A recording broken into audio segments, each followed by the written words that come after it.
Breaking news से मलीर मां steel town वेझो लिंक रोड भरिसां ज़ख़्मियुनि में पूरियल हथियारनि जी खेप हथ पुलिस को भी जवाबदार न पकड़ियो। हथायल हथियारनि में 64 शॉट गन, 14 पिस्टल गोलियूं, एक वायरलेस सेट ऐं डिक्टेटर शामिल आहे। पुलिस जो चवणु आहे त ख़दशो आहे त शहर में दहशतगर्दी लाइ हथियार ज़मीन अंदर लिकाया विया हुआ।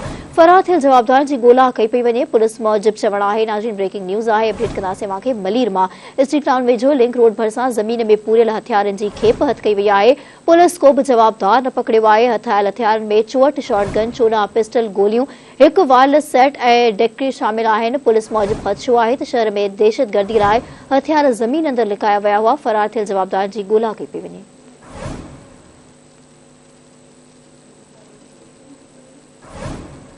ब्रेकिंग न्यूज़ आहे, अपडेट कंदासीं नाज़रीन तव्हांखे। कराची जिले के मलीर मां मलीर स्ट्रीट टाउन वेझो लिंक रोड भरिसां ज़मीन में पूरियल हथियारनि जी खेप हथ पुलिस को भी जवाबदार न पकड़ियो।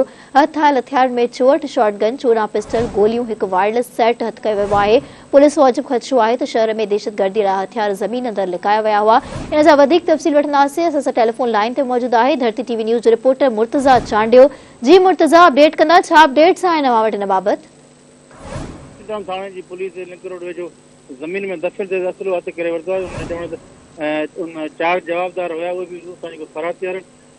हथियारनि जो इस्तेमालु शहर में दहशतगर्द जो ख़दशो हुयो, उनमें इस्तेमालु थियनि उहे हथ कया विया आहिनि। हुननि जो चवणु इहो बि हुयो त हीउ हथियार जंहिंमें पिस्टल ऐं रिपीटर जेके आहिनि उहे पिण हथ कया विया आहिनि। असांखे कुझु इतलाह मिलियो त लिंक रोड भरिसां दफ़न थियल हथियार आहिनि। उनमें असां पुलिस अटाला वठी पहुतासीं ऐं जॾहिं उन ते कोटाई करे ॾिठो त उनमें रिपीटर्स ऐं पिस्टल ऐं गोलियूं हथ कयूं वियूं आहिनि। ऐं उनमें इहो लॻाए थो वञे त कराची में कंहिं वॾे पैमाने ते दहशतगर्दी में हीअ हथियार इस्तेमालु थियण। जॾहिं कुझु अर्सो पहिरियां बि कराची में KP में हिकु वॾो दहशतगर्दी हमिलो थियो, उन खां पोइ कराची जे अंदरि ख़दशात वधी विया आहिनि। ऐं हीअ हथियार जेके आहिनि उहे हिते दफ़न थियल आहे। जेके असांखे कुझु इतलाह मिलियो त हथियार थियनि जॾहिं जवाबदार फरार थियनि, उनजे पोयां मुख़्तलिफ़ टीमूं असां जोड़े वरितियूं आहिनि जेके मुख़्तलिफ़ हंधनि ते छापा हणी रहिया आहिनि। ऐं उन्हनि खे जल्द जवाबदार गिरफ़्तार करे वधीक जांच कई वेंदी। जी ठीकु आहे मुर्तज़ा, अव्हां जी वॾी महिरबानी तफ़सील बाबति अपडेट करण लाइ।